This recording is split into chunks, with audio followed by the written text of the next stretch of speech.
Rekor baru Israel vs Iran, edisi Maret 2026. Malam Minggu paling berisik. Halo Sobat Dom Scrolling, selamat datang di bulan Maret 2026 di mana ramalan cuaca hari ini bukan hujan air tapi hujan rudal.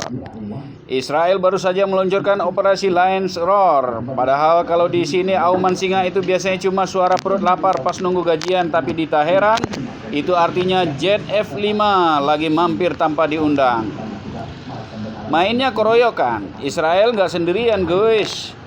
Mereka bawa kakak kelas paling galak, Amerikanya Pak Trump. Bayangin, Iran lagi asik-asik ngopi, tiba-tiba sistem pertahanan udaranya bilang, maaf, GPS kami lagi error karena diledakin. Targetnya mulai dari Isfahan sampai Qom. Intinya semua tempat yang ada bau-bau nuklirnya dikasih paket kilat langsung dari udara tanpa kurir, tanpa minta foto bukti penerima. Khamenei Group chatnya sepi.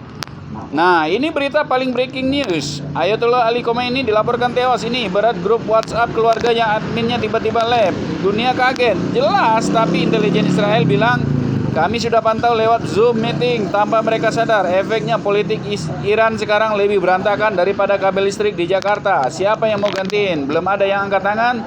Takut kena paket rudal selanjutnya. Balasan Iran dan korban salah alamat. Iran gak tinggal diam, mereka langsung kirim drone ke Haifa sama Golan. Masalahnya serangan ini kena sekolah juga Hormozgan. Sedih banget, padahal anak-anak di sana cuma mau belajar, bukan mau ikutan main Call of Duty versi nyata. Sementara itu pangkalan Amerika di Qatar sama Bahrain juga dapat salam balik. Pokoknya Timur Tengah lagi rame banget, lebih rame dari antrean diskon sepatu limited edition.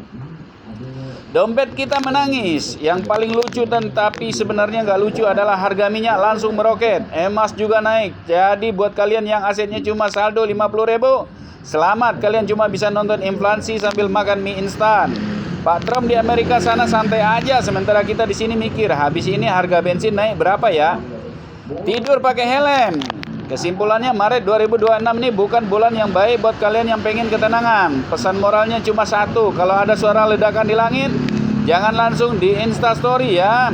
Mending lagi cari bunker. Sampai ketemu di episode Perang Dunia selanjutnya. Tetap tenang, tetap hemat, karena harga gorengan bentar lagi naik. Efek serangan balik dari Iran. Hingga terkini, per 1 Maret 2026, serangan balik Iran sebagai respon terhadap operasi militer Israel dan Amerika Serikat telah memicu dampak luas di kawasan Timur Tengah. Berikut adalah efek utama dari serangan tersebut. 1. Dampak militer dan korban jiwa. Target Israel, Iran meluncurkan sekitar 150 rudal balistik dan puluhan drone yang menyasar pusat kota seperti Tel Aviv, Haifa, dan Tamra. Korban di Israel, dilaporkan satu orang wanita tewas di Tel Aviv akibat hantaman langsung pada bangunan residensial yang dengan sedikitnya 90 orang lainnya mengalami luka-luka. Pangkalan Amerika Serikat, Korps Garda Revolusi Islam IRGC mengkonfirmasi serangan terhadap aset militer Amerika di Bahrain, Armada kelima, Qatar, Al-Udeid, Kuwait, dan UEA. Meskipun ada kerusakan pada fasilitas, pihak Amerika melaporkan dampak minimal terhadap operasional mereka. 2. Gangguan infrastruktur dan logistik, kelumpuhan digital. Akses internet di Iran dilaporkan lumpuh total, hanya tersisa 4% dari kapasitas normal akibat serangan siber dan fisik terhadap infrastruktur komunikasi. Kekacauan penerbangan, puluhan ribu penumpang terjebak di berbagai bandara internasional di Timur Tengah seperti Kuwait dan Emirat Arab karena penutupan wilayah udara dan pembatalan penerbangan massal. Jalur pelayaran, ancaman di Selat Hormuz meningkat, memicu kekhawatiran gangguan pada pasokan energi global melalui jalur laut strategis tersebut. 3. Stabilitas ekonomi global. Harga komoditas, terjadi lonjakan tajam pada harga minyak dunia yang diperkirakan akan menembus level baru pada pembukaan pasar mendatang, serta kenaikan harga emas sebagai aset aman, safe haven. Kerugian finansial, estimasi kerugian ekonomi akibat eskalasi ini diprediksi sangat besar bagi negara-negara yang terlibat langsung maupun kawasan sekitarnya.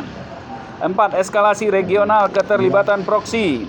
Kelompok Houthi di Yaman telah mengumumkan akan melanjutkan serangan di Laut Merah sebagai bentuk solidaritas terhadap Iran. Korban di negara tetangga, di Abu Dhabi, United Emirat Arab, seorang warga sipil Pakistan dilaporkan tewas akibat jatuhnya serpian rudal yang berhasil dicegat. Situasi saat ini masih sangat dinamis dengan status siaga tinggi di seluruh kawasan.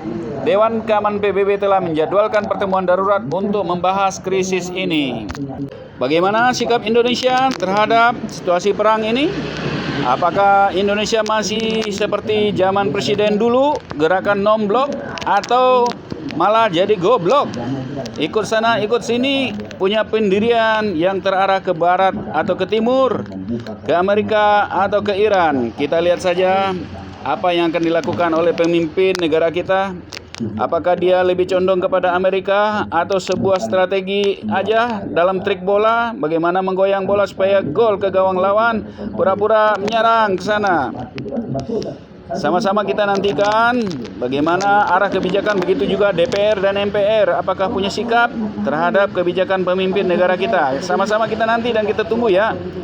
Apakah Indonesia akan ikut terdampak akibat perang dari Amerika dan Iran ini? Israel vs Iran yang dirame-ramein, dikeroyok oleh Amerika. Tentu saja kita semua berharap Indonesia bisa menjadi negara yang berwibawa, yang punya prinsip, punya pandangan sendiri, tidak terombang-ambing dalam kecamuknya perang antar dua negara. Namun jelas ini dampaknya dari segi ekonomi tetap akan kita rasakan. Siap-siap saja. Apakah BBM di negara kita akan ikut melonjak nanti? Harga emas, begitu juga kebutuhan pokok lainnya seperti listrik dan lain-lain, kita tidak tahu ya. Sama-sama kita tunggu dan kita lihat saja apa yang terjadi nanti. Sambil kita berdoa semoga hal-hal yang tidak baik jangan sampai menyentuh negara kita. Cukup sudah. Kita kemarin banjir air, bencana alam, sekarang jangan sampai ikut kena banjir peluru rudal juga ya. Ini harapan dan doa. Semoga kita semua masih dilindungi oleh Allah yang Maha Pengasih dan Maha Penyayang.